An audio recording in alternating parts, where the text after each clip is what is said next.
Herbie Sykes, the inaugural winner of this award. Congratulations, first of all. Thank you very much, Alison. Tell us who the race against the Stasi is about.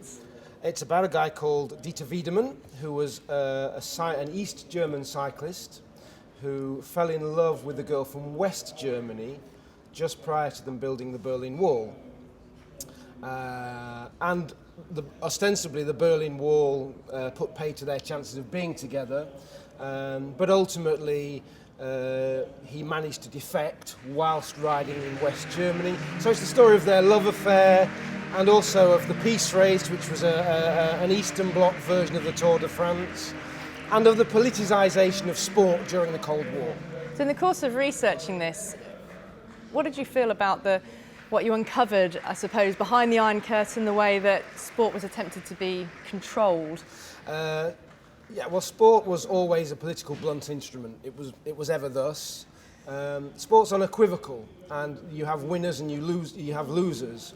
And in the Eastern Bloc particularly, they use sport to demonstrate the moral, ethical superiority of communism over capitalism. And this particular bicycle race, this peace race, which was a race predicated upon, the idea was that the cyclists were couriers of peace, but that only communism could deliver peace. So it was a journey into a world that very few of us knew anything about, that no longer exists, and also of the Stasi and how the Stasi actually ultimately dictated the sporting landscape in East Germany.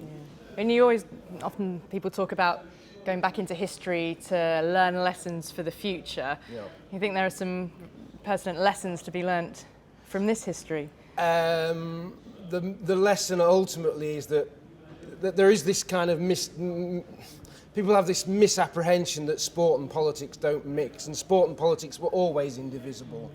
I think this is a beautiful story. Ultimately, he managed to, his dream was always to ride the Tour de France, and of course the Berlin Wall precluded him from doing that.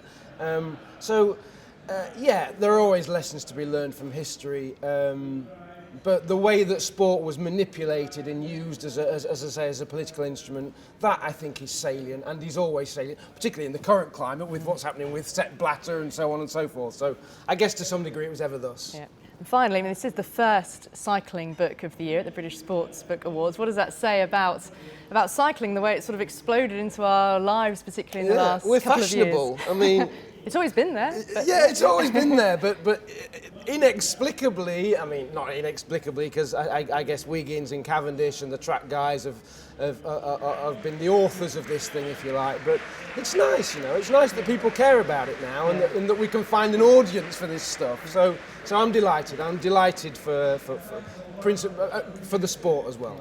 And it's more than nice that you've won the inaugural award. Herbie Sykes, congratulations. Thank you. It's well done. Thank you.